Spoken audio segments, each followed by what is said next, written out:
సంతోషమే ప్రతి క్షణము ఇక సంతోషం ప్రతి క్షణం మానిపల్లి జ్యువెలర్స్.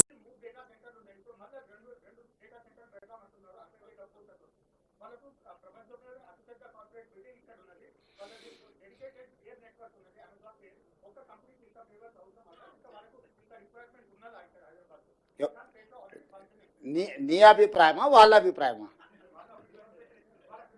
రాహుల్ వద్దంటావా పెట్టుబడి? ఇప్పుడు ఒక న్యూస్ ఛానల్ ఉందనుకో, రెండో న్యూస్ ఛానల్ వద్దని నిషేధిస్తావా?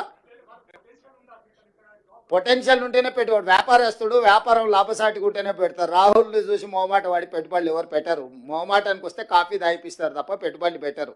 ఈరోజు మన ప్రభుత్వం యొక్క విధానాలు, ఈరోజు ఎనర్జీలో మనం తీసుకొచ్చిన ఓపెన్ యాక్సెస్ విధానం, ఈరోజు డేటా సెంటర్స్ని ఎక్కువ ఆకర్షించడం, దాదాపుగా డేటా సెంటర్స్కి రిలేటెడ్లో 1,00,000 కోట్ల రూపాయల పెట్టుబడులు ఎందుకు వచ్చినాయంటే గత ప్రభుత్వం యొక్క విద్యుత్ విధి విధానాలు, మా ప్రభుత్వం వచ్చిన తర్వాత తీసుకొచ్చిన ఎనర్జీ పాలసీతోని ఈరోజు మనం పెట్టుబడులను ఆకర్షించినాము.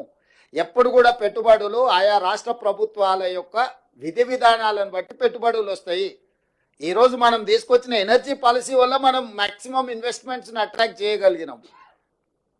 అంటే మన ప్రభుత్వము వాళ్ళ పెట్టుబడులకు అవసరమైన అనుమతుల విషయంలో తీసుకొచ్చిన సరళీకృత విధానాల వల్ల వాళ్ళు ఈరోజు మన పెట్టుబడులు ఇచ్చిండ్రు. అమెజాన్ గొప్పదని నువ్వే అంటావు, ఇక్కడ ఉందని నువ్వే అంటావు. 60,000 పెట్టుబడులు పెడతా అంటే మాత్రం నువ్వు బాధపడతావు. ఎందుకు? నువ్వంటే అదే నీ వెనకాల ఉన్నాయన గురించి, నువ్వంటే నువ్వు కాదు.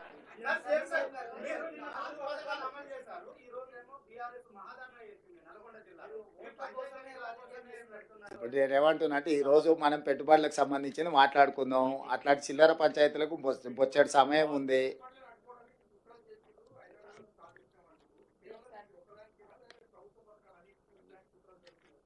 అది ఇక నువ్వు చెప్పాలి, నువ్వు విచారం. ఎందుకంటే నిర్మాణం మేము దేశంలో లేము, ఏమేమి జరిగిందో మొత్తం వివరాలు మీరు చెప్పండి. చెప్తే దాన్ని బట్టి ఎస్ స్పందించని ఎవరి ఆలోచన వాళ్ళది. నా వరకు డావోస్ పర్యటన అనేది పెట్టుబడులను ఆకర్షించడమే కాకుండా ప్రపంచము ఏ విధంగా ముందుకెళ్తుందో అవగాహన కల్పించుకోవడానికి కూడా మనం వెళ్తాం. అన్ని విషయాలు మనకు తెలియని విషయాలను తెలుసుకోవడం అనేది, మానవుడి యొక్క పరిజ్ఞానం పెంచుకోవడం అనేది అది minimum sense and common sense. We have applied our common sense. అక్కడికి వస్తే ప్రపంచ దేశంలో అభివృద్ధి చెందిన సంస్థలతో పాటు ఇతర దేశాల యొక్క విధి విధానాలు, వాళ్ళ పాలసీలు కూడా మనకు అర్థమవుతాయి ఇంటరాక్షన్స్ తోటి. ఎందుకు ఫోరంలలో పోయి మన గురించి ప్రమోట్ చేస్తాం? అసలు చాలా దేశాలకు ఇక్కడ ఏమి విధి విధానాలు ఉన్నాయో తెలవడానికి అవకాశం లేదు. అందుకే మన విధి విధానాలు ఆ ఇంటర్నేషనల్ ఫోరమ్స్ మీద మనం ఎక్స్ప్లెయిన్ చేసినాం. దానివల్ల ఏమైందంటే ఈ రోజు కాదు, ఇంకొక సంవత్సరం తర్వాత అయినా వాళ్ళు ఇలాంటి పెట్టుబడులు పెట్టాలనుకున్నప్పుడు అనుకూలమైన ప్రాంతాన్ని వెతుకుతారు, అనుకూలమైన దేశాన్ని వెతుకుతారు. సో నేను క్లియర్గా ప్లాట్ఫామ్ మీద చెప్పిన, ఇప్పుడు ఇతర దేశాలు, చైనాలో పెట్టుబడులు పెట్టిన దేశాలన్నీ కూడా ఇంక్లూడింగ్ యునైటెడ్ స్టేట్స్ ఆఫ్ అమెరికాతో సహా, సౌత్ కొరియా లాంటి దేశాలు, చాలా దేశాలు చైనా +1 కంట్రీ కోసం వెతుకుతున్నారు. కోవిడ్ వచ్చిన తర్వాత చైనాలో పెట్టిన పెట్టుబడులు చైనా నుంచి జరుగుతున్న ఎగబోతుల మీద తీవ్రమైన ప్రభావం చూపించింది. సో ఆ దేశంతో ఒకసారి సత్సంబంధాలు దెబ్బతింటే మొత్తం పరిశ్రమలే మూతబడే పరిస్థితి వచ్చి అసలు ఆ పరిశ్రమల మనుగడనే కష్టమవుతుంది అనుకున్న సందర్భంలో చాలా దేశాలు, థాయిలాండ్ కావచ్చు, ఫిన్లాండ్ కావచ్చు, యుఎస్ కావచ్చు, సౌత్ కొరియా కావచ్చు, ఇట్లా చాలా దేశాల పేరు చెప్పగలుగుతారు. వాళ్ళందరూ చైనాకు ప్రత్యామ్నాయంగా ఒక అనుకూలమైన దేశం కోసం, ప్రాంతం కోసం వెతుకుతూరు పెట్టుబడులు పెట్టడానికి. అందుకే నేను టైమ్ అండ్ అగైన్ ప్రతి ప్లాట్ఫామ్లో చెప్పిన, చైనా +1 అనే పాలసీకి తెలంగాణ అనుకూలము, తెలంగాణకు రాండి, తెలంగాణకు పెట్టుబడులు పెట్టండి. తెలంగాణ స్టేట్ను ప్రమోట్ చేసుకున్నాం మనము. ఇక్కడ competition between different states and different countries.